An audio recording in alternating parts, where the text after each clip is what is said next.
الحمد لله نحمده ونستعينه ونؤمن به ونتوكل عليه ونعوذ بالله من شرور أنفسنا ومن سيئات أعمالنا من يهد الله فلا مضل له ومن يضلل فلا هادي له أشهد أن لا إله إلا الله وحده لا شريك له وأشهد أن محمدا عبده ورسوله أرسله بالهدى ودين الحق ليظهره على الدين كله ولو كره المشركون اللهم صل على محمد وعلى آل محمد كما صليت على إبراهيم وعلى آل إبراهيم وبارك على محمد وعلى آل محمد كما باركت على إبراهيم وعلى آل إبراهيم إنك حميد مجيد أما بعد فإن خير الحديث كتاب الله وخير الهدي هدي محمد صلى الله عليه وسلم وشر الأمور محدثاتها وكل محدثة بدعة وكل بدعة ضلالة وكل ضلالة في النار أيها الإخوان والأخوات أوصيكم وإياي بتقوى الله قال الله تعالى في قرآنه الكريم أعوذ بالله من الشيطان الرجيم بسم الله الرحمن الرحيم يا أيها الناس اتقوا ربكم الذي خلقكم من نفس واحدة وخلق منها زوجها وبث منهما رجالا كثيرا ونساء واتقوا الله الذي تساءلون به والأرحام إن الله كان عليكم رقيبا يا أيها الذين آمنوا اتقوا الله حق تقاته ولا تموتن إلا وأنتم مسلمون ബഹുമാന്യരായ സത്യവിശ്വാസികളായ സഹോദരി സഹോദരന്മാരെ, സർവശക്തനായ അള്ളാഹുവിൻ്റെ വിധിവിലക്കുകൾ അനുസരിച്ച് അങ്ങേയറ്റം തെക്കുകളോട് ജീവിക്കുവാൻ ആദ്യമായി എന്നോടെന്ന പോലെ നിങ്ങളോടും വസിയത്ത് ചെയ്യുന്നു. ഖലീലുല്ലാഹി ഇബ്രാഹിം നബി അലൈഹി ഇസ്ലാമിൻ്റെ ചരിത്രവുമായി ബന്ധപ്പെട്ടുകൊണ്ട് അദ്ദേഹത്തിൻ്റെ ജീവിത സന്ദേശങ്ങളെക്കുറിച്ചും അതുപോലെ തന്നെ അദ്ദേഹത്തിൻ്റെ മില്ലത്ത് പിൻപറ്റേണ്ടുന്നതിൻ്റെ അനിവാര്യതയെ സംബന്ധിച്ചും നാം മനസ്സിലാക്കുകയുണ്ടായി. ഹജ്ജ് നൽകുന്ന സന്ദേശം, ഇബ്രാഹിം നബി അലൈഹി ഇസ്ലാമിൻ്റെ പ്രബോധന പ്രവർത്തനങ്ങൾ, ആ രംഗത്ത് അനുഭവിക്കേണ്ടി വന്നിരിക്കുന്ന പരീക്ഷണങ്ങൾ, പ്രതിസന്ധികൾ, അതിനെ അതിജീവിച്ച വിശ്വാസത്തിൻ്റെ കരുത്ത്, അതുപോലെ തന്നെ ദുൽഹജ്ജ് മാസത്തിലെ ആദ്യത്തെ 10 ദിവസങ്ങളുടെ ശ്രേഷ്ഠത തുടങ്ങിയ കാര്യങ്ങൾ കഴിഞ്ഞ ഖുതുബകളിലൂടെ നാം ചർച്ച ചെയ്യുകയുണ്ടായി. ഇന്ന് ഇബ്രാഹിം നബി അലൈഹി ഇസ്ലാമിൻ്റെ ഏതാനും പ്രാർത്ഥനകൾ അതിലൂടെ കടന്നു പോകാൻ പരിമിതമായ സമയത്ത് നിന്നുകൊണ്ട് ശ്രമിക്കുകയാണ്. നമുക്കറിയാം, പ്രാർത്ഥനയുടെ പ്രാധാന്യം. ഒരു വിശ്വാസിയെ സംബന്ധിച്ചിടത്തോളം അവൻ്റെ കരുത്ത് എപ്പോഴും പ്രാർത്ഥനയാണ്. സൃഷ്ടിയും സൃഷ്ടാവും തമ്മിൽ ബന്ധപ്പെടുന്ന ഏറ്റവും പ്രധാനപ്പെട്ട മീഡിയ അതും പ്രാർത്ഥനയാണെന്ന് നമുക്കറിയാം. നമ്മുടെ മനസ്സ് നമുക്ക് അള്ളാഹുവിൽ സമർപ്പിക്കാൻ സാധിക്കുമ്പോഴുണ്ടാകുന്ന ശാന്തിയും സമാധാനവും പ്രതീക്ഷയും, ആ പ്രാർത്ഥന സ്വീകരിക്കപ്പെടുമ്പോഴുണ്ടാകുന്ന നിർവൃതിയുമെല്ലാം ജീവിതത്തിൻ്റെ പല ഘട്ടങ്ങളിൽ നമ്മൾ അനുഭവിച്ചവരും ആസ്വദിച്ചവരുമാണ്. ആ നിലയ്ക്ക് പല പ്രവാചകന്മാരുടെയും പല പ്രാർത്ഥനകളും വിശുദ്ധ ഖുർആനിൽ ഉദ്ധരിക്കപ്പെട്ടിട്ടുണ്ട്. എന്നാൽ ഏറ്റവും അധികം ആ നിലക്കുള്ള ഉദ്ധരണികൾ നമുക്ക് കാണാൻ സാധിക്കുന്നത് ഖലീലുല്ലാഹി ഇബ്രാഹിം നബി അലൈഹി ഇസ്ലാമിൻ്റെ ചരിത്രവുമായി ബന്ധപ്പെട്ടുകൊണ്ടാണ്. പലയിടങ്ങളിലും അദ്ദേഹത്തിൻ്റെ പല പ്രാർത്ഥനകളും നമുക്ക് ഖുർആനിൽ രേഖപ്പെടുത്തപ്പെട്ടതായി കാണാൻ സാധിക്കും. ആ ഓരോ പ്രാർത്ഥനകളും, അതിലോരോ ആശയങ്ങളും നമ്മുടെ ജീവിതവുമായി, നമ്മുടെ നിത്യജീവിതവുമായി നമ്മൾ ബന്ധപ്പെടുത്തി നോക്കേണ്ടതുണ്ട് എന്ന് മാത്രം ആമുഖമായി ഉണർത്തുകയാണ്. സൂറത്തുൽ ബഖറയിലെ 126 മുതലുള്ള 127 മുതലുള്ള വചനങ്ങളിൽ പരാമർശിക്കപ്പെട്ട ഏതാനും ചില പ്രാർത്ഥനകളാണ് ആദ്യമായി ഓർമ്മപ്പെടുത്താൻ ഉദ്ദേശിക്കുന്നത്. വഇദ് യർഫഉ ഇബ്രാഹിമുൽ ഖവാഇദ മിനൽ ബൈത്ത് വ ഇസ്മായിൽ റബ്ബനാ തഖബ്ബൽ മിന്നാ ഇന്നക അൻതസ് സമീഉൽ അലീം. ഇബ്രാഹിം അലൈഹിസ്സലാമും അദ്ദേഹത്തിൻ്റെ പുത്രൻ ഇസ്മായിൽ അലൈഹിസ്സലാമും പരിശുദ്ധ ഭവനത്തിൻ്റെ പടവുകൾ പടുത്തുയർത്തിയ ആ സന്ദർഭം അനുസ്മരിച്ചുകൊണ്ട് അള്ളാഹു പറയുന്നു, റബ്ബനാ തഖബ്ബൽ മിന്നാ, ഞങ്ങളുടെ നാഥ, ഞങ്ങളിൽ നിന്ന് നീ ഇത് സ്വീകരിക്കണമേ. ഇന്നക അൻതസ് സമീഉൽ അലീം, തീർച്ചയായും നീ കേൾക്കുന്നവനും അറിയുന്നവനുമാകുന്നു എന്നാണ്. പ്രിയപ്പെട്ടവരെ, നമ്മൾ ആലോചിച്ച് നോക്കുക. അള്ളാഹുവിൻ്റെ കൽപ്പന അനുസരിച്ചുകൊണ്ട് ഏറ്റവും ശ്രേഷ്ഠമായ ഒരു അമൽ പൂർത്തിയാക്കുമ്പോൾ അവിടെ പോലും ഇബ്രാഹിം അലൈഹിസ്സലാം ആലോചിക്കുന്നതും ഓർക്കുന്നതും പ്രാർത്ഥിക്കുന്നതും എൻ്റെ കർമ്മം സ്വീകരിക്കപ്പെടണമേ എന്ന മാനസികമായ തേട്ടമാണ്. പ്രിയപ്പെട്ടവരെ, നമ്മുടെ ജീവിതത്തിൽ എല്ലാ സന്ദർഭങ്ങളിലും നമുക്ക് നിലനിർത്താൻ കഴിയണം. നമ്മൾ ഇബാദത്തുകൾ പൂർത്തിയാക്കിയിരുന്നാലും മറ്റ് പ്രവർത്തനങ്ങൾ ചെയ്തിരുന്നാലും നമ്മൾ എന്ത് കർമ്മങ്ങൾ അനുഷ്ഠിക്കുമ്പോഴും നമ്മുടെ മനസ്സിൽ അതിൻ്റെ നിയ്യത്താണ് ഇന്നമൽ അമാലു ബിന്നിയ്യാത്ത്. തീർച്ചയായും എല്ലാ പ്രവർത്തനങ്ങളും നമ്മുടെ ഉദ്ദേശശുദ്ധി അനുസരിച്ച് ബന്ധപ്പെട്ടതാണ്. അതിൻ്റെ പ്രതിഫലം ലഭിക്കുന്നത് ആ ഉദ്ദേശത്തിൻ്റെ ശ്രേഷ്ഠത അനുസരിച്ച് കൊണ്ടാണ്. അതുകൊണ്ട് നമ്മളെപ്പോഴും ഈ ഒരു തേട്ടം നമ്മൾ എന്ത് ചെയ്യുമ്പോഴും എത്ര നല്ല സൽക്കർമ്മങ്ങളായിരുന്നാലും അത് സ്വീകരിക്കപ്പെടണം. കാരണം അത് സ്വീകരിക്കപ്പെടേണ്ട പല മാനദണ്ഡങ്ങളുമുണ്ട്. നമ്മളുടെ പ്രാർത്ഥനയും നമ്മുടെ പ്രവർത്തനങ്ങൾ സ്വീകരിക്കപ്പെടാതിരിക്കാനുള്ള പല സാഹചര്യങ്ങളുമുണ്ട്. നമസ്കാരം പോലും നമുക്കറിയാം, ഫബൈലുൽ മുസല്ലീൻ എന്ന് അല്ലാഹു നമ്മെ ഓർമ്മപ്പെടുത്തിയിട്ടുണ്ട്. നമസ്കാരക്കാർക്കാണ് നാശം. എന്തേ നമസ്കാരക്കാർക്ക് നാശമാകുന്നു എന്ന് പറഞ്ഞത്? അവർ കാണാൻ വേണ്ടി നമസ്കരിക്കുന്നവരാകുന്നു എന്നാണ്. അപ്പോൾ ഏറ്റവും ശ്രദ്ധേയമായ മഹത്തായ ഒരു ഇബാദത്ത് പോലും നമുക്ക് നാശകരമായി തീരാനുള്ള സാഹചര്യമുണ്ട് എന്ന് നമുക്കതിൽ മനസ്സിലാക്കാൻ സാധിക്കും. അപ്പോൾ അവിടെ നമ്മുടെ പ്രവർത്തനം സ്വീകരിക്കപ്പെടണം. അത് നമസ്കാരമായിരുന്നാലും നോമ്പായിരുന്നാലും സക്കാത്തായിരുന്നാലും ഹജ്ജായിരുന്നാലും എല്ലാം അത് സ്വീകാര്യയോഗ്യമായിരിക്കുന്ന അമലായിരിക്കണമേ എന്നുള്ള തേട്ടം എല്ലാ സന്ദർഭങ്ങളിലും നമ്മുടെ മനസ്സിലുണ്ടാവണം എന്നതാണ് ഈ പ്രാർത്ഥന നമുക്ക് നൽകുന്ന ഒന്നാമത്തെ സന്ദേശം. അടുത്ത നോക്ക്, നമ്മൾ റബ്ബനാ വജ്അൽനാ മുസ്ലിമൈനി ലക് വമിൻ ദുർരിയ്യത്തിനാ ഉമ്മത്തൻ മുസ്ലിമത്തൻ ലക്. ഞങ്ങളുടെ നാഥ ഇവിടെ വീണ്ടും വിളിച്ചുകൊണ്ട് പറയുന്നു, ഞങ്ങൾ രണ്ടുപേരെയും നിനക്ക് കീഴ്പ്പെട്ടുകൊണ്ട് ജീവിക്കുന്ന യഥാർത്ഥ മുസ്ലിങ്ങളാക്കി മാറ്റണമേ എന്നാണ്. നമ്മളൊക്കെ പലപ്പോഴും കേവലം കാനേഷുമാരി മുസ്ലിങ്ങൾ മാത്രമായി പോകാറുണ്ടോ എന്ന് നമ്മൾ പരിശോധിക്കണം. OBC ആനുകൂല്യം ലഭിക്കുന്ന കേവലം മാപ്പിളമാർ മാത്രമായി നമ്മൾ അധപ്പതിച്ചു പോകുന്നുണ്ടോ എന്ന് നമ്മൾ ചിന്തിക്കണം.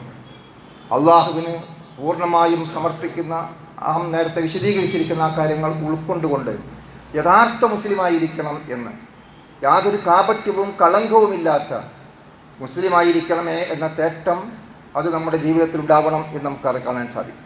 എല്ലാ വെള്ളിയാഴ്ചയും നമ്മൾ ഓർമ്മപ്പെടുത്താറുള്ളതാണ്, വലാ തമൂത്തുന്ന ഇല്ലാ വഅൻതും മുസ്ലിമൂൻ. നിങ്ങൾ മുസ്ലിങ്ങളായിട്ടല്ലാതെ മരിച്ചു പോകരുത്. ഇത് നിരന്തരം നമ്മൾ ഓർമ്മപ്പെടുത്തപ്പെട്ടുകൊണ്ടിരിക്കുന്ന കാര്യമാണ്. അപ്പോൾ മുസ്ലിങ്ങളായി ജീവിക്കുക, മുസ്ലിങ്ങളായി മരിക്കുക എന്നുള്ളത് ഏറെ ശ്രദ്ധേയമായ കാര്യമാണ്. ഇബ്രാഹിം നബി അലൈഹി ഇസ്ലാം പ്രാർത്ഥിക്കുന്നതും അതാണ്. അതുപോലെ തന്നെ രണ്ടാമത് അവിടെ പറഞ്ഞിരിക്കുന്നത് നമുക്ക് വമിൻ ദുർരിയ്യത്തിനാ ഉമ്മത്തൻ മുസ്ലിമത്തൻ ലക്, ഞാൻ മാത്രം മുസ്ലിമാകണം എന്നല്ല. അൻഫുസക്കും വഅഹ്ലീക്കും നാറ, നിങ്ങൾ നിങ്ങളെയും നിങ്ങളുടെ കുടുംബത്തെയും നരകശിക്ഷയിൽ നിന്ന് കാത്തുരക്ഷിക്കുക എന്നതാണ് അള്ളാഹുവിൻ്റെ കൽപ്പന. അപ്പോൾ നമ്മുടെ കുടുംബം നമ്മുടെ ആദർശത്തിൽ നിലനിൽക്കണം എന്നുള്ളത് ഇത് ഈ കാലഘട്ടത്തിൽ ഏറ്റവും അധികം നമ്മൾ ശ്രദ്ധിക്കേണ്ട കാര്യമാണ്. നമ്മൾ പലപ്പോഴും പള്ളികളിലും മറ്റു കാര്യങ്ങളിലുമൊക്കെ സജീവമായി ബന്ധപ്പെടുകയും അതിനുവേണ്ടി പ്രവർത്തിച്ചുകൊണ്ടിരിക്കുകയും ചെയ്യുമ്പോൾ പുതിയ ഒരു തലമുറ ഇതൊന്നും അറിയാതെ പോകുന്ന സാഹചര്യം നമുക്കുണ്ട്. അവർക്ക് പള്ളി എന്താണെന്ന് അറിയില്ല, ജുമ എന്താണെന്ന് അറിയില്ല, മറ്റു കർമ്മങ്ങൾ എന്താണെന്ന് അറിയില്ല, ദീനീ പ്രവർത്തനങ്ങൾ എന്താണെന്ന് അറിയില്ല, ദേവാകാര്യങ്ങളുമായി സഹകരിക്കേണ്ടത് എങ്ങനെയാണെന്ന് അറിയില്ല. അവർക്ക് പലപ്പോഴും ഭൗതികമായ കാര്യങ്ങളും അവിടുത്തെ വിദ്യാഭ്യാസവും അവിടെ ലഭിക്കുന്ന റാങ്കും അവിടെ ഉണ്ടാകുന്ന പുരോഗതിയും അവിടെ ഉണ്ടാകുന്ന ജോലിയും അതിലൂടെ ഉണ്ടാകുന്ന വളർച്ചയിലും മാത്രം ഒതുങ്ങി നിൽക്കുകയാണ്. മറിച്ച് നമ്മുടെ മക്കൾ നമ്മുടെ ആദർശത്തിൻ്റെ വ്യക്താക്കളും പ്രയോക്താക്കളുമാകണേ എന്നുള്ള ആ തേട്ടം, ആ പ്രാർത്ഥനയും നമ്മുടെ ജീവിതത്തിൽ നമ്മൾ നിരന്തരമായി നിർവഹിക്കേണ്ടത് അനിവാര്യമായിത്തീരുന്നു എന്ന് നമുക്ക് ബോധ്യപ്പെടുകയാണ്. അതുകൊണ്ടാണല്ലോ റബ്ബനാ ഹബിലനാ മിൻ അസ്വാജിനാ വദുരിയ്യാതിനാ ഖുർറത അയുനിൻ വജഅൽനാ ലിൽ മുത്തഖീന ഇമാമ. പരമകാരുണികനായ പടച്ചതമ്പുരാന്റെ ഭക്തന്മാരായ ദാസന്മാരുടെ ഗുണവിശേഷം വിശദീകരിക്കുമ്പോൾ സൂറത്തുൽ ഫുർഖാനിൽ അള്ളാഹു പ്രത്യേകം എടുത്തു പറഞ്ഞിരിക്കുന്ന ഒരു കാര്യമാണ്. ആ ഇബാദുർ റഹ്മാൻ എന്ന് വിശേഷിപ്പിക്കപ്പെട്ട ആ ആളുകൾ അവർ പ്രാർത്ഥിക്കുന്നവരാണ്. അവർ പറഞ്ഞുകൊണ്ടിരിക്കും, ഞങ്ങളുടെ നാഥ, ഞങ്ങളുടെ ഇണകളിൽ നിന്നും സന്താനങ്ങളിൽ നിന്നും ഞങ്ങൾക്ക് കൺകുളിർമയാർന്നതിനെ പ്രദാനം ചെയ്യണമേ, ഞങ്ങൾ നീ മുത്തഖീങ്ങളുടെ ഇമാമാക്കണമേ. അഥവാ നമ്മുടെ പിൻതലമുറ മുത്തഖീങ്ങളായി, ഭയഭക്തന്മാരായി, സൂക്ഷ്മതാബോധമുള്ളവരായി നമ്മുടെ ആദർശത്തിൻ്റെ വ്യക്താക്കളും പ്രയോക്താക്കളുമായി നമ്മുടെ പിറകെ കടന്നു വരുമ്പോൾ അവരുടെ മുമ്പേ മാതൃകാ പുരുഷന്മാരായി നടന്നു പോകാനുള്ള സൗഭാഗ്യം ഞങ്ങൾക്ക് ലഭിക്കണമേ നാഥ എന്ന് നമ്മൾ നിരന്തരമായി പ്രാർത്ഥിക്കുകയാണ്. അപ്പോൾ ആ പ്രാർത്ഥനയുടെ പ്രാധാന്യം നമ്മൾ മനസ്സിലാക്കണം. നമുക്ക് വേണ്ടി മാത്രമല്ല, നമ്മുടെ മക്കൾക്ക് വേണ്ടി, നമ്മുടെ കുടുംബത്തിന് വേണ്ടി, ഇവിടെയെല്ലാം നമുക്കത് വിശദീകരിക്കപ്പെടുന്നതായി കാണാൻ സാധിക്കും. പിന്നീട് പറഞ്ഞിരിക്കുന്ന കാര്യം നോക്കൂ, നമ്മൾ അരിന മനാസിക്കന, ഞങ്ങൾക്ക് ആ മനാസിക് ആരാധനാ കർമ്മങ്ങൾ നിർവഹിക്കേണ്ട രീതിയും രൂപവും ഒക്കെ കാണിച്ചു തരണം. കാരണം ഏതൊരു ഇബാദത്തും ഇസ്ലാമിനെ സംബന്ധിച്ചിടത്തോളം നമുക്ക് സ്വയം തീരുമാനിക്കാവുന്നതല്ല. ഒരു കാര്യം നല്ല കാര്യമല്ലേ എന്ന് വിചാരിച്ചുകൊണ്ട് നമുക്കവിടെ തീരുമാനമെടുക്കാൻ കഴിയില്ല. പെരുന്നാളുമായി ബന്ധപ്പെട്ടുകൊണ്ട് തന്നെ നമ്മൾ ലളിതമായൊന്ന് പരിശോധിച്ച് നോക്കൂ. ഈദുൽ ഫിത്തറുമായി ബന്ധപ്പെട്ടുകൊണ്ട് നമുക്ക് കാണാൻ സാധിക്കുന്ന ഒരു പുണ്യകരമായ കാര്യമാണ് ഫിത്തർ സക്കാത്ത്. ആ ഫിത്തർ സക്കാത്ത് പ്രവാചകൻ സല്ലല്ലാഹു അലൈഹി വസല്ലം തിരുമേനി വ്യക്തമായി പഠിപ്പിച്ചു, പെരുന്നാൾ നമസ്കാരത്തിന് മുമ്പെയാണ് കൊടുത്തു വിട്ടേണ്ടത്. അരി എപ്പോൾ കൊടുത്താൽ ആർക്കാണ് ഉപകാരപ്പെടാത്തത്? പക്ഷേ ഇബാദത്തായി മാറുമ്പോൾ, ആരാധനാകർമ്മമായി മാറുമ്പോൾ അതിൻ്റേതായ ചട്ടവട്ടങ്ങൾ ഉണ്ടാകണം. അവിടെ യഥാർത്ഥത്തിൽ പഠിപ്പിക്കപ്പെട്ടത് ഫിത്തർ സക്കാത്ത് കൊടുക്കേണ്ടത് പെരുന്നാൾ നമസ്കാരത്തിന് മുമ്പായിരിക്കണം എന്നാണ്. എന്നാൽ ഇപ്പോൾ നമ്മൾ നിർവഹിച്ചു കൊണ്ടിരിക്കുന്ന, നമ്മളൊക്കെ നിയ്യത്താക്കിയിരിക്കുന്ന, നമ്മൾ പണം കൊടുത്തിരിക്കുന്ന കാര്യം ഉളുഹിയ്യത്തുമായി ബന്ധപ്പെട്ടുകൊണ്ടാണ്. ഉളുഹിയ്യത്തിനെ സംബന്ധിച്ചിടത്തോളം പഠിപ്പിച്ചപ്പോൾ പ്രവാചകൻ പഠിപ്പിച്ചു, നിങ്ങൾ അത് പെരുന്നാൾ നമസ്കാരത്തിന് ശേഷമായിരിക്കണം കൊടുക്കേണ്ടത്, നിർവഹിക്കേണ്ടത്. ബലികർമ്മം പെരുന്നാൾ നമസ്കാരത്തിന് മുമ്പ് നിർവഹിച്ചാൽ അത് വീണ്ടും ആവർത്തിച്ച് നടത്തണം എന്ന് വരെ പ്രവാചകൻ കൽപ്പിച്ചിട്ടുണ്ട്. കാരണം അത് ബലിയാകില്ല. മാംസം ആർക്കെപ്പോൾ കിട്ടിയാൽ എന്താണ് എന്ന് നമുക്ക് ന്യായം പറയാം. പക്ഷെ മതത്തിൽ ഒരു കാര്യം പുണ്യമാകണമെങ്കിൽ അവിടെ ഖുർആൻ എന്ത് പറയുന്നു, പ്രവാചകൻ എന്ത് പഠിപ്പിക്കുന്നു, അള്ളാഹു നമ്മളോട് എന്ത് കൽപ്പിക്കുന്നു, പ്രവാചകൻ എന്ത് കാണിച്ചു തന്നിരിക്കുന്നു. അപ്പോൾ നമ്മുടെ ആരാധനാ കർമ്മങ്ങളുടെ മനസ്സ്, അത് ആ രൂപം, ആ രീതി കൃത്യമായി നമുക്ക് ബോധ്യപ്പെടണം. പ്രമാണങ്ങളുടെ പിൻബലം ഉണ്ടായിരിക്കണം. ഓരോ കാര്യങ്ങളും നമ്മൾ പരിശോധിച്ചാൽ മനസ്സിലാക്കാൻ സാധിക്കും. ഞാനത് വിശദീകരിക്കുന്നില്ല. അപ്പോൾ പിന്നീട് പറഞ്ഞിരിക്കുന്നത് പടച്ച തമ്പുരാൻ, ഞങ്ങൾക്ക് നീ പുറത്തു തരണേ. നമ്മൾ പലപ്പോഴും വിശദീകരിച്ചാണ് തൗബയെ സംബന്ധിച്ചിടത്തോളം. നമ്മുടെ മനസ്സിൽ എപ്പോഴും ഉണ്ടാകേണ്ട നേട്ടമാണ്. നമ്മൾ നമസ്കരിച്ചു കഴിഞ്ഞ് ഉടനെ പറയാറുള്ളത് അസ്തഗ്ഫിറുല്ലാഹ്, പടച്ച തമ്പുരാൻ ഞാൻ നിന്നോട് പാപമോചനം തേടുന്നു എന്നാണ്. പ്രവാചകൻ സല്ലല്ലാഹു അലൈഹി വസല്ലം തിരുമേനി ഒരു ദിവസം 100 പ്രാവശ്യം പാപമോചനം തേടിയിരുന്നു എന്നാണ്. പാപങ്ങൾ പൊറുക്കപ്പെട്ട, സ്വർഗം വാഗ്ദാനം ചെയ്യപ്പെട്ട പ്രവാചകൻ സല്ലല്ലാഹു അലൈഹി വസല്ലം തിരുമേനി ദിനേന 100 പ്രാവശ്യം പശ്ചാത്തപിക്കാറുണ്ടായിരുന്നു എങ്കിൽ ഞാനും നിങ്ങളും എത്രമാത്രം പശ്ചാത്താപത്തെക്കുറിച്ച് ആലോചിക്കേണ്ടതുണ്ട് എന്ന് നമുക്ക് കാണാൻ സാധിക്കും. അപ്പോൾ ഇബ്രാഹിം നബി അലൈഹി സ്വലാം പ്രാർത്ഥിക്കുകയാണ്, ഫതുബ് അലൈന, ഞങ്ങൾക്ക് നീ തൗബ, പശ്ചാത്താപം നൽകണമേ എന്ന് പാപമോചനത്തിന് വേണ്ടി പ്രാർത്ഥിക്കുന്നു. ഇന്നക അൻത തവ്വാബുർ റഹീം, നീ വളരെയധികം പുറത്തു കൊടുക്കുന്നവരും കരുണാനിധിയുമാകുന്നു എന്ന് അനുസ്മരിക്കുന്നു. നമുക്ക് നമ്മൾ ഒരു മഹാനായ പ്രവാചകൻ എന്ന നിലക്ക്, പ്രവാചക പിതാവ് എന്ന നിലക്ക് ഖലീലുല്ലാഹി ഇബ്രാഹിം അലൈഹി സ്വലാം വളരെ ശ്രദ്ധേയമായ ഒരു പ്രാർത്ഥനയാണ് തുടർന്നുകൊണ്ട് നടത്തുന്നത്. റബ്ബനാ വബ്അസ് ഫീഹിം റസൂലൻ മിൻഹും യത്ലൂ അലൈഹിം ആയാതിക വയുഅല്ലിമുഹുൽ കിതാബ വൽ ഹിക്മ വയുസക്കീഹിം ഇന്നക അൻതൽ അസീസുൽ ഹകീം. അവിടെ അദ്ദേഹം പ്രാർത്ഥിക്കുന്നു, നീ പ്രവാചകനെ നിയോഗിക്കണം. എൻ്റെ കാലഘട്ടം കഴിഞ്ഞ്, തലമുറകൾ കഴിഞ്ഞ് പിന്നീട് തലമുറകൾക്ക് ഇതേപോലെ സന്ദേശം പറഞ്ഞു കൊടുക്കുന്ന, പ്രബോധനം എത്തിക്കുന്ന പ്രവാചകന്മാരെ നിയോഗിക്കണം. അവരുടെ സമൂഹത്തിൽ തന്നെയുള്ള പ്രവാചകന്മാർ അള്ളാഹുവിൻ്റെ ആയത്തുകൾ, ദൃഷ്ടാന്തങ്ങൾ ഓതിക്കൊടുക്കുകയും വേദഗ്രന്ഥം പഠിപ്പിച്ചു കൊടുക്കുകയും വിജ്ഞാനം പകർന്നു കൊടുക്കുകയും ചെയ്യുന്ന പ്രവാചകന്മാരെ നിയോഗിക്കണമേ എന്ന് അവിടെയുള്ള പ്രാർത്ഥനയാണ് നമുക്ക് കാണാൻ സാധിക്കുന്നത്. അപ്പോൾ നോക്കൂ, നമ്മൾ ഒരു സമൂഹത്തിനും പിൻവരാനിരിക്കുന്ന തലമുറക്കും വേണ്ടി പ്രാർത്ഥിക്കാൻ ഇബ്രാഹിം അലൈഹി സ്വലാം തയ്യാറാകും. ഇബ്രാഹിം നബി അലൈഹി സ്വലാമിൻ്റെ ഈ പ്രാർത്ഥനയുടെ ഫലം റസൂലുള്ളാഹി സ്വല്ലല്ലാഹു അലൈഹി വസല്ലം തിരുമേനിയുടെ നിയോഗവുമായി ബന്ധപ്പെട്ടുകൊണ്ട് നമുക്ക് കാണാൻ സാധിക്കും. അവിടെ നമുക്ക് പ്രവാചകൻ സല്ലല്ലാഹു അലൈഹി വസല്ലമിൻ്റെ നിയോഗത്തെ സംബന്ധിച്ചിടത്തോളം വല്ലദീ ബഅസ ഫിൽ ഉമ്മiyyin റസൂലൻ മിൻഹും യത്ലൂ അലൈഹിം ആയാതിഹി വയുസക്കീഹിം വയുഅല്ലിമുഹുൽ കിതാബ വൽ ഹിക്മ വഇൻ കാനൂ മിൻ ഖബ്ലി ലഫീ ളലാലിൻ മുബീൻ എന്ന് സൂറത്തുൽ ജുമയിൽ അല്ലാഹു വിശദീകരിക്കുന്നുണ്ട്. എഴുത്തും വായനയും അറിഞ്ഞുകൂടാത്ത നിരക്ഷരായ ഒരു സമൂഹത്തിലേക്ക് പ്രവാചകൻ നിയോഗിക്കപ്പെടുന്നു. അവർക്ക് അള്ളാഹുവിൻ്റെ ദൃഷ്ടാന്തങ്ങൾ ഊതിക്കൊടുക്കുന്നു, വേദഗ്രന്ഥം പഠിപ്പിച്ചു കൊടുക്കുന്നു. അപ്പോൾ അങ്ങനെയെല്ലാമുള്ള പ്രവാചകൻ നിയോഗിക്കപ്പെട്ടു എന്ന് പിന്നീട് സൂചിപ്പിക്കുന്നുണ്ട്. നോക്കൂ, നമ്മൾ ഇബ്രാഹിം നബിയുടെ പ്രാർത്ഥനയും പ്രവാചകൻ്റെ നിയോഗവും ഈ 2 ആയത്തുകളും വെച്ച് പഠിച്ചാൽ നമുക്ക് കൃത്യമായിട്ട് മനസ്സിലാക്കും. ഇബ്രാഹിം നബിയുടെ ആവശ്യം അതേ രൂപത്തിൽ അംഗീകരിക്കപ്പെട്ടിരിക്കുന്നു എന്നതാണ് പ്രവാചകൻ്റെ നിയോഗവുമായി ബന്ധപ്പെട്ടുകൊണ്ടുള്ള ഖുർആൻ സൂക്തം നമ്മെ ബോധ്യപ്പെടുന്നത്. അതുകൊണ്ട് സഹോദരങ്ങൾ, നമ്മൾ പ്രാർത്ഥനയും അത് സ്വീകരിക്കപ്പെടുന്ന അവസ്ഥയും ഒക്കെ നമ്മൾ മനസ്സിലാക്കണം. അപ്പോൾ അള്ളാഹുവിൻ്റെ പ്രവാചകൻ, ആ പ്രവാചകൻ്റെ നിയോഗവുമായി ബന്ധപ്പെട്ടുകൊണ്ട് പോലും അതിൻ്റെ പിന്നിൽ നൂറ്റാണ്ടുകൾക്ക്, സഹസ്രാബ്ദങ്ങൾക്ക് ശേഷം സംഭവിക്കാൻ പോകുന്ന ഒരു കാര്യത്തെക്കുറിച്ച് പോലും ഇബ്രാഹിം നബി അലൈഹി സ്വലാം അദ്ദേഹത്തിൻ്റെ പ്രാർത്ഥനയിൽ ഉൾപ്പെടുത്തിയിരുന്നു എന്നുള്ളതാണ് നമുക്കിവിടെ മനസ്സിലാക്കാൻ സാധിക്കുന്നത്. അതുകൊണ്ട് ആ കാര്യവും നമുക്കവിടെ ഉൾക്കൊള്ളാൻ സാധിക്കുന്നു. ഇത് നോക്കൂ, നമ്മൾ കൂടുതൽ പ്രാർത്ഥനകൾ പിന്നീട് ഉദ്ധരിക്കപ്പെട്ടിരിക്കുന്നത് സൂറത്ത് ഇബ്രാഹിമിലെ 35 മുതലുള്ള വചനങ്ങളിലാണ്. അവിടെ ഇതുപോലെ ധാരാളം കാര്യങ്ങൾ ഇബ്രാഹിം നബി അലൈഹി സ്വലാം ചോദിക്കുന്നുണ്ട്. ആ ഇബ്രാഹിം നബി അലൈഹി സ്വലാമിൻ്റെ ചോദ്യവും അദ്ദേഹത്തിൻ്റെ ആ സന്ദർഭം അള്ളാഹു അവിടെ വിശദീകരിക്കുന്നു. നമ്മൾ വഇദ് ഖാല ഇബ്രാഹിം റബ്ബി ജഅൽ ഹാദൽ ബലദ ആമിന, ഞങ്ങളുടെ നാഥ ഇബ്രാഹിം നബി അലൈഹി സ്വലാം പറഞ്ഞ സന്ദർഭം നിങ്ങൾ അനുസ്മരിക്കുക എന്ന് പറഞ്ഞുകൊണ്ട് അള്ളാഹു ഓർമ്മപ്പെടുത്തുകയാണ്. ഈ നാടിനെ നിർഭയ കേന്ദ്രമാക്കി മാറ്റണമേ എന്നാണ്. നമ്മൾ നോക്കൂ, എത്ര അർത്ഥവത്താണ് പ്രാർത്ഥന! എന്നും പ്രസക്തമായിരിക്കുന്ന, ആർക്കും പ്രസക്തമായിരിക്കുന്ന ഒരാൾ ജീവിക്കുന്ന നാട്, അവിടെ ഏറ്റവും അധികം ആവശ്യമായിട്ടുള്ളത് എന്താണ്? നമ്മൾ ഭരണാധികാരികൾ അവരുടെ നേട്ടമായി പറയാറുള്ള കാര്യം ക്രമസമാധാന പാലനമാണ്. ഏത് ഭരണാധികാരികളും അവരുടെ മികച്ച നേട്ടമായിട്ട് എടുത്തു കാണിക്കാനുള്ള സുപ്രധാനമായ ഒരു ഘടകം, പ്രഥമമായ കാര്യമാണത്. കാരണം ഒരു രാജ്യത്ത് അവിടെ സ്വസ്ഥമായി അവിടുത്തെ പ്രജകൾക്ക് ജീവിക്കാൻ അവസരമുണ്ടാകണം. അതാണ് ഏറ്റവും പ്രാധാന്യമായിട്ടുള്ളത്. ഇവിടെ ഇബ്രാഹിം നബി അലൈഹി ഇസ്ലാമിൻ്റെ പ്രാർത്ഥന നോക്കൂ. ഈ നാടിനെ നിർഭയ കേന്ദ്രമാക്കി മാറ്റണമേ എന്നുള്ളതാണ് അദ്ദേഹത്തിൻ്റെ പ്രാർത്ഥനയെ നമുക്ക് കാണാൻ സാധിക്കുന്നത്. റബ്ബി ജഅൽ ഹാദൽ ബലദ ആമിന. വേറെയും സന്ദർഭങ്ങളിൽ ഈ പ്രാർത്ഥന അനുദ്ധരിക്കപ്പെട്ടിട്ടുണ്ട്, ഇബ്രാഹിം നബിയുടെ പ്രാർത്ഥനയായിട്ട് തന്നെ. അപ്പോൾ നമ്മൾ ആലോചിക്കുക, ഈ ഒരു നിർഭയത്വം നമുക്കും വേണ്ടതാണ്, ലോകത്തിൽ നിന്ന് ആവശ്യമായിട്ടുള്ളതാണ്. നമ്മളെപ്പോഴും ചോദിച്ചു കൊണ്ടിരിക്കരുതും അതാണ്. കാരണം സമാധാനപരമായ സ്വസ്ഥമായ ഒരു ജീവിതം, ആ ജീവിതം നമുക്കുണ്ടാവണമേ എന്നുള്ള തേട്ടമാണ് യഥാർത്ഥത്തിൽ നമ്മുടെ ഭാഗത്തുണ്ടാകേണ്ടത് എന്ന് നമുക്ക് കാണാൻ സാധിക്കും. ഇബ്രാഹിം നബി അലൈഹി ഇസ്ലാമിൻ്റെ ഈ പ്രാർത്ഥന നമ്മൾ ആലോചിച്ച് നോക്കൂ. അത് സ്വീകരിക്കപ്പെട്ടതിൻ്റെ ഫലം അറേബ്യൻ നാടിലുണ്ടായിരിക്കുന്ന സമാധാനം. ഹറം പ്രദേശത്ത് യഥാർത്ഥത്തിൽ അത്തരത്തിലുള്ള എല്ലാ അക്രമങ്ങളും നിരോധിക്കപ്പെടുകയാണ്. മുസ്ലിങ്ങൾ മാത്രമല്ല, ബഹുദൈവ വിശ്വാസികളും മറ്റു മതസ്ഥരുമൊക്കെ ഹറമിൻ്റെ ആ സവിശേഷത കാത്തു സൂക്ഷിക്കുന്നതിൽ വഹിച്ചിരുന്ന പങ്ക് നമുക്ക് കാണാൻ സാധിക്കും. അത് മൊത്തത്തിൽ മുഴുവൻ മനുഷ്യ സമൂഹവും അംഗീകരിച്ചിരുന്നു. അത് പവിത്രമായിരിക്കണം.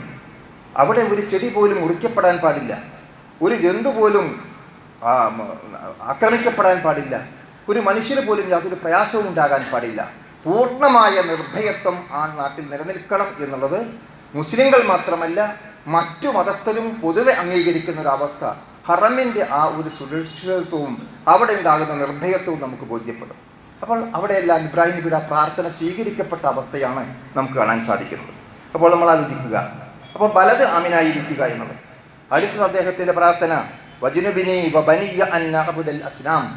ബിംബാരാധനയിൽ നിന്ന് ഞങ്ങളെയും ഞങ്ങളുടെ മക്കളെയും നീ അകറ്റിത്തരണമേ എന്നുള്ളതാണ്. അഥവാ നമ്മുടെ ആദർശത്തിൽ നിലനിൽക്കാൻ സാധിക്കണം എന്ന പ്രാർത്ഥന. ഇത് നമ്മൾ സ്വീകരിക്കേണ്ടതാണ്. മുവഹിദുകളായ നമ്മളൊക്കെ പലപ്പോഴും വിചാരിക്കും ഞാൻ മുവഹിദാണ്, തൗഹീദിൽ അടിയുറച്ചു നിൽക്കുന്ന ആളുകളാണ്. പക്ഷെ നമ്മൾ ആലോചിച്ച് നോക്കൂ, കാലഘട്ടം കടന്നു പോകുമ്പോൾ, സന്ദർഭങ്ങളും സാഹചര്യങ്ങളും മാറി മാറി വരുമ്പോൾ തൗഹീദിൻ്റെ യഥാർത്ഥമായ സന്ദേശത്തിൽ നിന്ന് മുവഹിദുകൾ മാറിപ്പോകുന്ന അവസ്ഥാവിശേഷമുണ്ട്. അവിടെ നമുക്ക് നമ്മുടെ ഹൃദയത്തെ ഈ മതത്തിൽ സബ്ബിത്ത് ഖുലൂബന അലാ ദീനിക്, നാഥ ഞങ്ങളുടെ ഹൃദയത്തെ ഈ മതത്തിൽ നീ ഉറപ്പിച്ചു നിർത്തണമേ, യാ മുഖല്ലിബൽ ഖുലൂബ്, ഹൃദയങ്ങളെ മാറ്റിമറിച്ചു കൊണ്ടിരിക്കുന്ന നാഥ എന്ന് പറഞ്ഞുകൊണ്ട് നമ്മൾ പ്രാർത്ഥിക്കുന്ന പ്രാർത്ഥന നമുക്ക് കാണാൻ സാധിക്കും. അപ്പോൾ നമ്മൾ ആലോചിക്കേണ്ടതുണ്ട്, നമ്മുടെ ആദർശത്തിൽ അടിയുറച്ചു നിൽക്കാൻ, അതിൽ നിന്ന് വ്യതിയാനം സംഭവിക്കാതിരിക്കാൻ, അതിലൂടെ ധീരമായി മുന്നോട്ട് പോകുവാൻ നമുക്ക് മാത്രമല്ല നമ്മുടെ സന്തതികൾക്കും നമ്മുടെ പിൻതലമുറക്കും, തലമുറകൾ കടന്നു പോകുമ്പോൾ വിശ്വാസത്തിൽ നിന്ന് അകന്നു പോകുന്ന സാഹചര്യം ഇസ്ലാമിക ചരിത്രം നമ്മൾ പരിശോധിച്ച് നോക്കും. പ്രവാചകന്റെ കാലഘട്ടത്തിലുണ്ടായ മാറ്റവും അതിനുശേഷം നൂറ്റാണ്ടുകളും സഹസ്രാബ്ദങ്ങളും കടന്നുപോയപ്പോൾ മുസ്ലിം സമൂഹത്തിൽ പോലും കടന്നു വന്നിരിക്കുന്ന അന്ധവിശ്വാസങ്ങളും അനാചാരങ്ങളും അതൊക്കെ നമ്മൾ പരിശോധിച്ച് നോക്കിയാൽ ആദർശത്തിൽ നിന്നുള്ള വ്യതിയാനമാണ് സംഭവിച്ചിട്ടുള്ളത്.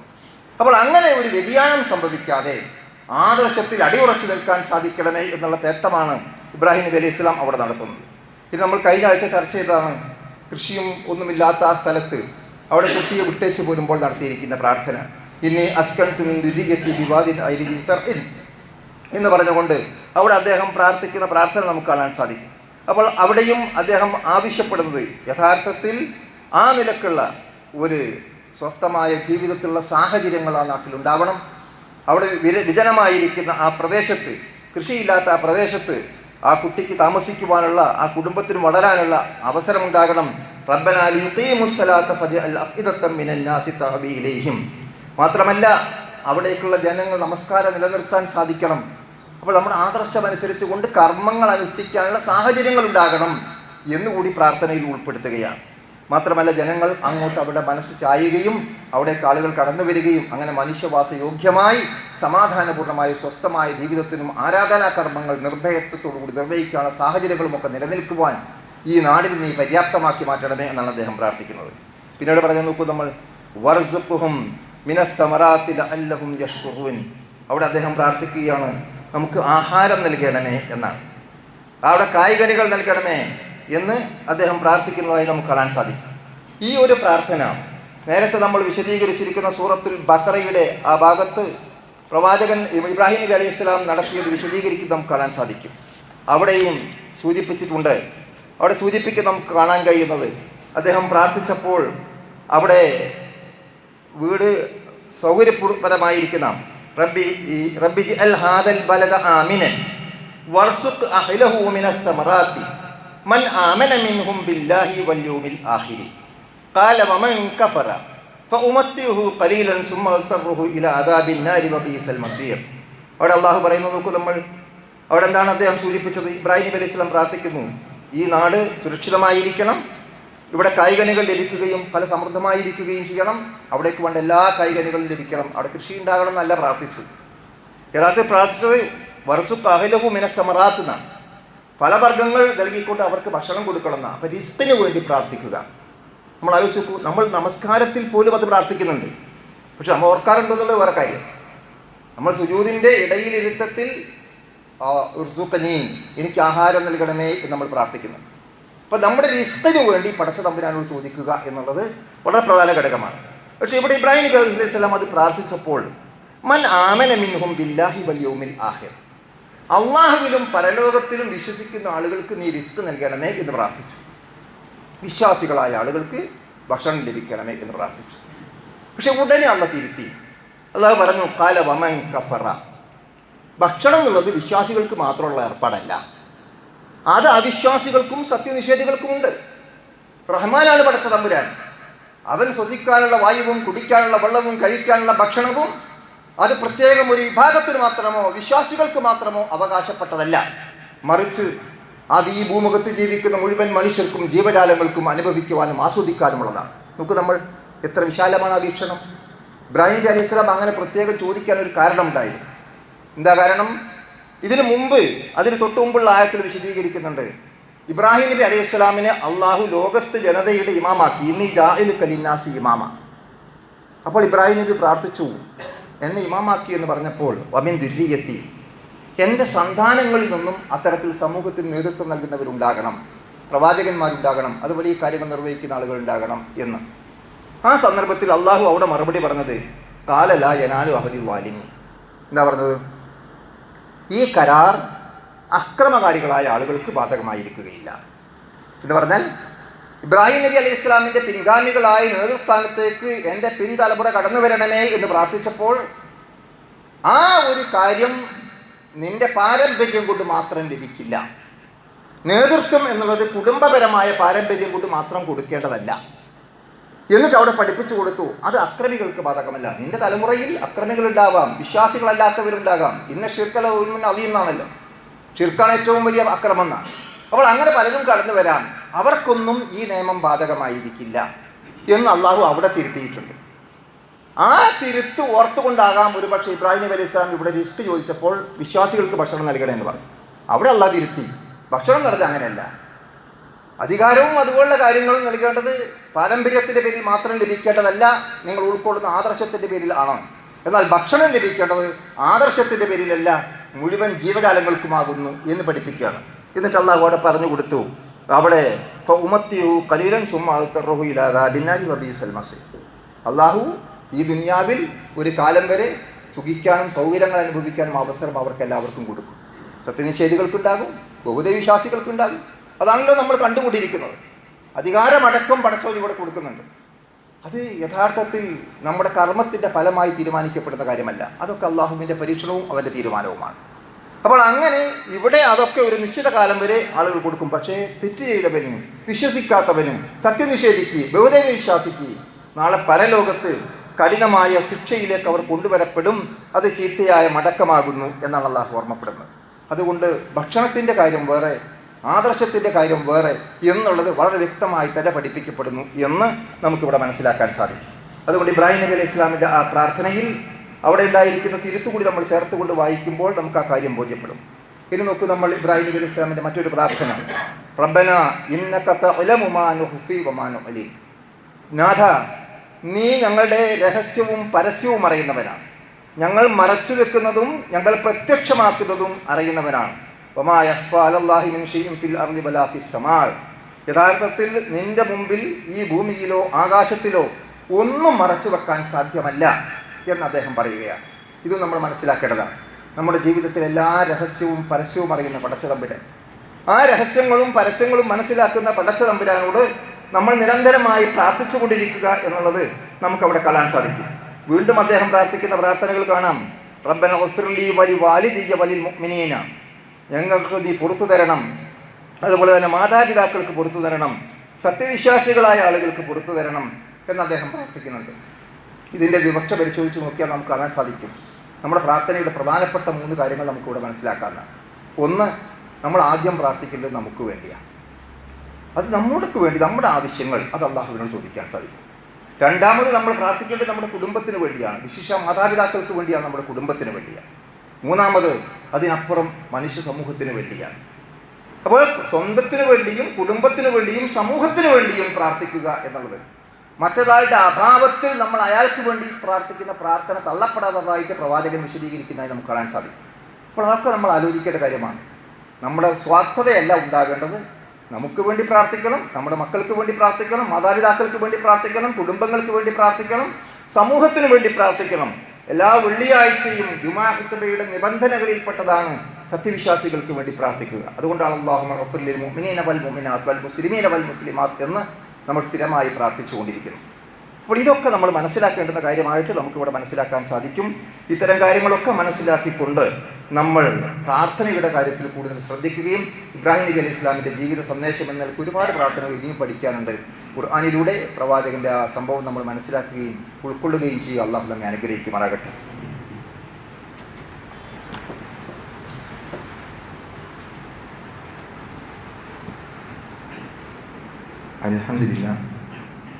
അൽഹംദുലില്ലാഹി റബ്ബിൽ ആലമീൻ വസ്സലാത്തു വസ്സലാമു അലാ റസൂലിൽ അമീൻ വഅലാ ആലിഹി വസഹ്ബിഹി അജ്മഈൻ അമ്മാ ബഅദ്. അയ്യുഹൽ ഇഖ്വാൻ വൽ അഖവാത്ത് ഉസീകും വഇയ്യാ ബിത്തഖ്വല്ലാഹ്. ഖാല അല്ലാഹു തആല ഫീ ഖുർആനിൽ കരീം അഊദു ബില്ലാഹി മിനശ് ശൈത്താനിർ റജീം ബിസ്മില്ലാഹിർ റഹ്മാനിർ റഹീം. യാ അയ്യുഹല്ലദീന ആമനൂ ഇത്തഖുല്ലാഹ ഹഖ്ക തുഖാതിഹി വലാ തമൂതുന്ന ഇല്ലാ വഅൻതും മുസ്ലിമൂൻ. ബഹുമാന്യരായ സഹോദരന്മാരെ, സഹോദരികളെ, സർവശക്തനായ അള്ളാഹുവിൻ്റെ വിധിവിലക്കനുസരിച്ച് അങ്ങേയറ്റം തെക്കോടെ ജീവിക്കുവാനും ഇബ്രാഹിം നബി അലൈഹി ഇസ്ലാമിൻ്റെ മില്ലത്ത് പിൻപറ്റിക്കൊണ്ട് ആ മാതൃക ഉൾക്കൊണ്ടുകൊണ്ട് നമ്മുടെ ജീവിതത്തെ ധന്യമാക്കി മാറ്റാനും നമ്മൾ പരിശ്രമിക്കുക. അള്ളാഹു തൗഫീഖ് ചെയ്യുമാറാകട്ടെ. ഇബ്രാഹിം നബിയുടെ പ്രാർത്ഥനകൾ ധാരാളം ഖുർആൻ ഉദ്ധരിക്കപ്പെട്ടിട്ടുണ്ട്. അതിലേതാനും ചില പ്രധാനപ്പെട്ട കാര്യങ്ങൾ മാത്രമാണ് നാം ഓർമ്മപ്പെടുത്തിയിട്ടുള്ളത്. അത് വിശദീകരിക്കാൻ നമുക്ക് ഈ സമയം ഉപയോഗപ്പെടുത്താനില്ലാത്തത് കൊണ്ട് നമ്മൾ ഖുർആൻ പരിഭാഷകളൊക്കെ ഉപയോഗപ്പെടുത്തിയിട്ട് പ്രത്യേകിച്ചും സൂറത്തുൽ ബഖറയിലും സൂറത്ത് ഇബ്രാഹിമിലും സൂറത്ത് ഷുഅറായിലുമൊക്കെ കൊടുത്തിരിക്കുന്ന പ്രാർത്ഥനകളും അതിൻ്റെ ആശയവും മനസ്സിലാക്കുകയും അത് കേവലം ഒരു പ്രാർത്ഥനയല്ല, ഒരു ജീവിത സന്ദേശങ്ങളാണ്. നമ്മൾ നമ്മുടെ ജീവിതത്തിൽ ഉൾക്കൊള്ളേണ്ട ഒരുപാട് ആശയങ്ങൾ, നമ്മൾ പ്രാർത്ഥനയിൽ ശ്രദ്ധിക്കേണ്ട കാര്യങ്ങൾ, അതുകൊണ്ട് നമ്മളുടെ പ്രാർത്ഥന സ്വീകരിക്കപ്പെടുന്ന അവസ്ഥ, ഇതൊക്കെ നമുക്കതിൽ പഠിക്കാൻ കഴിയും. അത് ആ നിലയ്ക്ക് മനസ്സിലാക്കാനും പഠിക്കാനും നമ്മൾ തയ്യാറാവുക എന്ന് മാത്രം സൂചിപ്പിക്കുകയാണ്. നമ്മൾ നേരത്തെ സൂചിപ്പിക്കപ്പെട്ടതുപോലെ വളരെ ശ്രേഷ്ഠമായ ദിവസങ്ങളിലൂടെയാണ് കടന്നു പോകുന്നത്. ദുൽഹജ്ജ് 10ൻ്റെ മഹാത്മ്യം നമ്മൾ കഴിഞ്ഞ ആഴ്ച സൂചിപ്പിക്കുകയുണ്ടായി. അപ്പോൾ ഇനിയുള്ള ചുരുങ്ങിയ ദിവസമാണ് നമ്മുടെ മുമ്പിലുള്ളത്. അവ പരമാവധി ദിക്റുകളും ദുആകളും ഖുർആൻ പാരായണവും നമ്മുടെ ഇബാദത്തുകൾ കൂടുതൽ മെച്ചപ്പെടുത്താനും ചെയ്തുകൊണ്ടിരിക്കുന്ന കൂടി കാര്യങ്ങളിൽ കുറേ കൂടി സജീവത പുലർത്താനും ഒക്കെ തയ്യാറാവുക. മാത്രമല്ല, ഏറ്റവും ശ്രേഷ്ഠകരമായിരിക്കുന്ന ദിവസങ്ങൾ ഇനിയേക്കാൾ കടന്നു വരികയാണ്. അറഫായുടെ പ്രാധാന്യം നമുക്കറിയാം. ലോകത്തിൻ്റെ വിവിധ ഭാഗങ്ങളിൽ നിന്ന് ജനലക്ഷങ്ങൾ അറഫ മൈതാനിയിൽ ഒരുമിച്ച് കൂടുന്ന സന്ദർഭങ്ങളാണ് നമ്മുടെ മുമ്പിലുള്ളത്. ധാരാളം, ഏറ്റവും അധികം പാപം പൊറുക്കപ്പെടുന്ന സന്ദർഭമാണ്. ഹജ്ജിന് പോയ ആളുകൾക്ക് അത് മനസ്സിലാക്കാൻ കഴിയും പെട്ടെന്ന്. അവിടെ നടക്കുന്ന കണ്ണുനീരൊഴുക്കിക്കൊണ്ടുള്ള പ്രാർത്ഥന ലക്ഷങ്ങളുടെ പാപങ്ങളെ കഴുകിക്കളയുന്നതാണ്. നമുക്കും ആ പ്രാർത്ഥനയിൽ പങ്കാളികളായിക്കൊണ്ട് നിരന്തരമായി പ്രാർത്ഥിക്കാനുള്ള സന്ദർഭമാണ്. നമ്മൾ പശ്ചാത്തലിക്കുക, നിരന്തരമായി അള്ളാഹുവിനോട് നമ്മുടെ കാര്യങ്ങൾ ആവശ്യപ്പെടുക. അള്ളാഹു അത് കേൾക്കുന്നവനാണ് എന്നതാണ്. ഇബ്രാഹിം നബിയുടെ പല ചരിത്രങ്ങളും പല പ്രാർത്ഥനകളും നേരെ സ്വീകരിക്കപ്പെട്ട സന്ദർഭങ്ങളാണ് നമ്മളിപ്പോൾ മനസ്സിലാക്കിയിട്ടുള്ളത്. ആ പ്രതീക്ഷയോടുകൂടിയായിരിക്കണം നമ്മുടെ പ്രാർത്ഥന എന്ന് സൂചിപ്പിക്കുകയാണ്.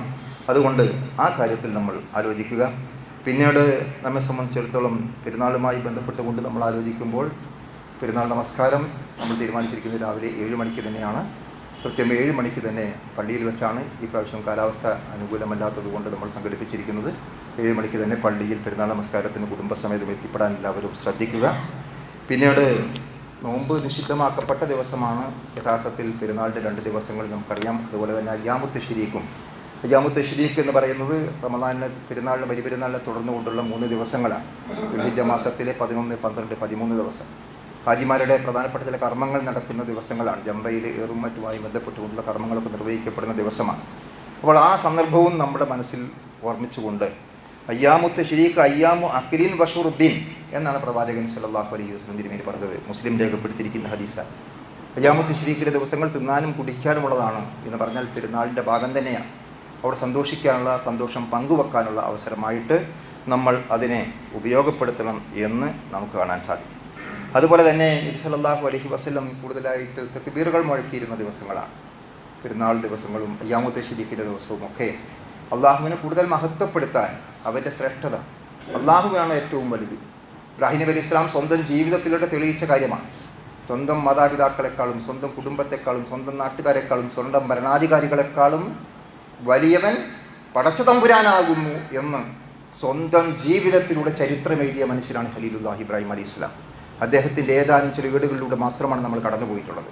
അതുകൊണ്ട് പ്രിയപ്പെട്ടവരെ, ആ ഒരു ബോധത്തോടു കൂടി അല്ലാഹു അക്ബർ എന്ന് നമ്മൾ പറയുമ്പോൾ ഏറ്റവും വലിയവൻ, ഏറ്റവും മഹാൻ, എൻ്റെ സ്വന്തം ഏറ്റവും പ്രിയപ്പെട്ട സ്വന്തത്തെക്കാളെല്ലാം വലുത്, തനിക്ക് പ്രിയപ്പെട്ട എല്ലാറ്റിനേക്കാളും വലുത് പടച്ച തമ്പുരാനാണ് എന്നുള്ള ആ ബോധത്തോടു കൂടി തക്ബീർ മുഴക്കാനുള്ള ദിവസങ്ങളാണ്. ആ തക്ബീറുകൾ നമ്മൾ ആവർത്തിച്ചു കൊണ്ടിരിക്കുക. പെരുന്നാൾ നമസ്കാരത്തിന് വരുമ്പോഴും പെരുന്നാൾ നമസ്കാരത്തിന് ഒരുമിച്ച് കൂടുന്ന സന്ദർഭങ്ങളിലും നമ്മുടെ വീടുകളിലും അയ്യാമുത്ത് ഷരീഖിൻ്റെ ദിവസങ്ങളിലുമൊക്കെ ആ തക്ബീറുകൾ മുഴക്കുന്ന കാര്യത്തിൽ നമ്മൾ ശ്രദ്ധിക്കേണ്ടതുണ്ട് എന്ന് നമുക്ക് മനസ്സിലാക്കാൻ സാധിക്കും. പെരുന്നാൾ നമസ്കാരത്തിന് വരാൻ ഒരു വഴി സ്വീകരിക്കുകയും മറ്റൊരു വഴിയിലൂടെ കടന്നു പോവുകയും ചെയ്യുക എന്നതും പ്രവാചകൻ്റെ മാതൃകയായിട്ട് നമുക്ക് വായിക്കാൻ കഴിയുന്ന കാര്യമാണ്. ഹദീസുകളിൽ നമുക്ക് അങ്ങനെ സൂചിപ്പിക്കപ്പെട്ടിരിക്കുന്നതായി കാണാൻ സാധിക്കും. കാന നബി സല്ലല്ലാഹു അലൈഹി വസല്ലം ഇദാ കാന യൗമു ഈദിൻ ഖാലിഫു തരീഖ്, ബുഖാരി തന്നെ രേഖപ്പെടുത്തിയിരിക്കുന്ന ഹദീസിലാണ് നമുക്കത് വായിക്കാൻ കഴിയുന്നത്. പിന്നീട് നമ്മൾ നേരത്തെ സൂചിപ്പിച്ചാണ് ഉളുഹിയത്ത് ഉദ്ദേശിച്ചിരിക്കുന്ന ആളുകൾ നഖവും മുറിക്കാതെ, മുടിയെടുക്കാതെ ദുൽഹജ്ജ് 10 വരെ ആ ബലികർമ്മം നിർവഹിക്കുന്നവരെ കാത്തിരിക്കുക എന്നുള്ളത്. അതുപോലെ തന്നെ ബലികർമ്മത്തിന് പണം കൊടുത്തത് കൊണ്ട് മാത്രം നിർവഹിക്കപ്പെടുന്ന ഒരു ബാധ്യതയില്ല. അവിടെ ഒരുമിച്ച് കൂടാൻ പറ്റുന്ന ആളുകൾ അവിടെ ഒരുമിക്കുകയും ബലി അറക്കാൻ കഴിയുന്ന ആളുകൾ അതിൽ പങ്കാളികളാവുകയും അത് നമ്മുടെ ഒരു ഇബാദത്തായി കാണുകയും, അല്ലാതെ ഞാൻ കേശ് കൊടുത്തുകൊണ്ട് മാംസം ദാനം ചെയ്യാനുള്ള ഒരു ഏർപ്പാടല്ല അത് എന്ന് തിരിച്ചറിഞ്ഞുകൊണ്ട് അതിൽ സജീവമായ പങ്കാളിത്തം വഹിക്കുകയും ചെയ്യാനും പ്രത്യേകം ഓർമ്മപ്പെടുത്തുകയാണ്. എല്ലാ അർത്ഥത്തിലും സന്തോഷത്തോടു കൂടി പെരുന്നാളിനെ സ്വാഗതം ചെയ്യാൻ അള്ളാഹു നമുക്കും കുടുംബങ്ങൾക്കും മുഴുവൻ വിശ്വാസികൾക്കും അവസരം ഒരുക്കി തരുമാറാകട്ടെ. നമ്മിൽ വന്നുപോയിരിക്കുന്ന എല്ലാ പ്രയാസങ്ങളും അള്ളാഹു പുറത്ത് മാപ്പാക്കുമാറാകട്ടെ. നമ്മുടെ മനസ്സിലേക്ക് ഇപ്പോൾ കടന്നു വരുന്ന ചില വാർത്തകൾ നമ്മെ വേദനിപ്പിക്കുന്നതാണ്. കുവൈത്തിലുണ്ടായിരിക്കുന്ന തീപിടുത്തവുമൊക്കെയായി ബന്ധപ്പെട്ടുകൊണ്ട് നമ്മൾ ചിന്തിക്കുമ്പോൾ ഒരുപാട് നമ്മൾ ആലോചിക്കണം. എന്തെല്ലാം പ്രതീക്ഷകളാണ്, എന്തെല്ലാം സ്വപ്നങ്ങളാണ്. ഇത്രയേ ഉള്ളൂ നമ്മുടെ ജീവിതം എന്നെങ്കിലും തിരിച്ചറിയാൻ നമുക്ക് സാധിക്കേണ്ടതല്ലേ. അവിടെ ഉണ്ടായിരുന്ന ആളുകൾ എന്തെല്ലാം പ്രതീക്ഷകളുമായി, ഗൾഫിൽ പോയ ആളുകളെ സംബന്ധിച്ചിടത്തോളം അറിയാം, ഞാനത് വിശദീകരിക്കേണ്ടതില്ല, അനുഭവസ്ഥരാണ് എൻ്റെ മുമ്പിലുള്ളത്. എന്തെല്ലാം പ്രതീക്ഷകളാണ്, സ്വന്തത്തെക്കുറിച്ച്, കുടുംബത്തെക്കുറിച്ച്, നാടിനെക്കുറിച്ച് ഒരുപാട് പ്രതീക്ഷകളും സ്വപ്നങ്ങളുമായി കടന്നിരുമ്പോൾ ഒറ്റ സുപ്രഭാതത്തിൽ എല്ലാം നശിച്ചു പോകുന്ന, എല്ലാം നഷ്ടപ്പെട്ടു പോകുന്ന സാഹചര്യം. ഇത്രയേ ഉള്ളൂ നമ്മുടെ ജീവിതം എന്ന് തിരിച്ചറിഞ്ഞുകൊണ്ട് അവിടെ ദുഃഖത്തിൽ നമ്മൾ പങ്കാളികളാവുകയും അവിടെ കുടുംബത്തിൽ അവരെ നമ്മൾ ആശ്വസിപ്പിക്കുകയും അവർക്ക് വേണ്ടി പ്രാർത്ഥിക്കുകയും ഒക്കെ ചെയ്യുക. സാമ്പത്തികമായ സഹായം ആവശ്യമുള്ള സന്ദർഭം നൽകാൻ തയ്യാറാവുക. ഇതൊക്കെയാണ് നമുക്ക് നിർവഹിക്കാനുള്ളത്. മാത്രമല്ല, അപകടങ്ങൾ ഉണ്ടാകുമ്പോൾ മാത്രം ചിന്തിക്കുന്നത് കൊണ്ട് കാര്യമില്ല. മുൻകൂട്ടിയുള്ള ശ്രദ്ധാപൂർവമായ ജാഗ്രതയോടുകൂടിയുള്ള ഇടപെടലുകളാണ് നമ്മെ സംബന്ധിച്ചിടത്തോളം എല്ലാ രംഗത്തും ഉണ്ടാകേണ്ടത്. പല അപകടങ്ങളും നമ്മുടെ അശ്രദ്ധ കൊണ്ട് കടന്നു വരുന്നതാണ്. അപ്പോൾ അവിടെ നമ്മൾ ആലോചിക്കേണ്ടുന്ന കാര്യം, നമ്മൾ വളരെ ശ്രദ്ധ എല്ലാ സന്ദർഭങ്ങളിലും നമ്മെ സംബന്ധിച്ചിടത്തോളം ഉണ്ടാകണം എന്നുള്ളതും ജാഗ്രത കൈക്കൊള്ളേണ്ടതുണ്ട് എന്നുള്ളതും കൂടി നമുക്ക് ഉൾക്കൊള്ളാൻ കഴിയുന്ന പാഠമാണ്. അപകടങ്ങൾ നിത്യസംഭവങ്ങളായി തീരുന്ന ഈ ഒരു കാലഘട്ടത്തിൽ നമ്മൾ ആ കാര്യത്തെക്കുറിച്ച് ഗൗരവകരമായി, ഇപ്പോൾ വാഹനാപകടങ്ങൾ പോലും പലപ്പോഴും നമുക്ക് നോക്കും, പലതും നമ്മുടെ അശ്രദ്ധ കൊണ്ട് സംഭവിക്കുന്ന, നമ്മൾ ശ്രദ്ധിച്ചാലും ചിലപ്പോൾ സംഭവിക്കാമെങ്കിലും കൂടുതൽ നമ്മൾ പരിശോധിച്ച് നോക്കിയാൽ പലതും നമ്മുടെ അശ്രദ്ധയാണ്. അപ്പോൾ അവിടെയൊക്കെ നമ്മുടെ ശ്രദ്ധ എല്ലാ രംഗത്തും നമുക്കുണ്ടാവണം. അങ്ങനെ പൂർണ്ണമായ ജാഗ്രത പുലർത്തുകയും ഇത്തരം കാര്യങ്ങൾ നമ്മൾ മനസ്സിലാക്കുകയും ചെയ്യുക. പ്രയാസങ്ങൾ അല്ലാഹു നീക്കി കൊടുക്കുമാറാകട്ടെ. അവിടെ അത്തരത്തിൽ ആശ്വാസം നൽകുമാറാകട്ടെ. അല്ലാഹു സുബ്ഹാനഹു വ തആല സത്യവിശ്വാസികളായ സഹോദരി സഹോദരങ്ങൾ നമ്മിൽ പലരും മരണപ്പെട്ടു പോയിട്ടുണ്ട്. നമ്മുടെ കുടുംബക്കാർ, സ്വന്തക്കാർ, ബന്ധുക്കൾ പലരുമുണ്ട്. അവർക്കെല്ലാം നാഗന്യം ആഫിറത്തും അർഹമത്തും പ്രദാനം ചെയ്യണമേ. രോഗം കൊണ്ട് പ്രയാസപ്പെടുന്നവരുണ്ട്. അവിടെ രോഗം നീ ശമനം നൽകുകയും ശിഫ നൽകുകയും പൂർണ്ണ ആരോഗ്യത്തോടു കൂടി ആയുസ് നൽകി അനുഗ്രഹിക്കുകയും ചെയ്യണമേ. കഷ്ടപ്പാടുകളും ബുദ്ധിമുട്ടുകളും പ്രയാസങ്ങളും അനുഭവിക്കുന്ന പല ആളുകളുമുണ്ട്. അവിടെ കഷ്ടപ്പാടുകളും പ്രയാസങ്ങളും ദുരിതങ്ങളും നീ നീക്കി കൊടുക്കണമേ. ഒരു നേരത്തെ ആഹാരത്തിന് വേണ്ടി വകയില്ലാതെ കഷ്ടപ്പെടുന്ന ആളുകൾ ലോകത്തിൻ്റെ വിവിധ ഭാഗങ്ങളുണ്ട്. അവർക്ക് നീ സുഭിക്ഷമായ ആഹാരം നൽകുകയും അവർക്ക് ഭക്ഷ്യവസ്തുക്കൾ ലഭ്യമാക്കുകയും ചെയ്യണമേ നാഥ. اللهم اغفر للمؤمنين والمؤمنات والمسلمين والمسلمات الأحياء منهم والأموات إنك مجيب الدعوات يا قاضي الحاجات. اللهم اغفر لنا ولوالدينا رب ارحمهما كما ربيانا صغارا. اللهم أحينا للكتاب والسنة اللهم أجرنا من النار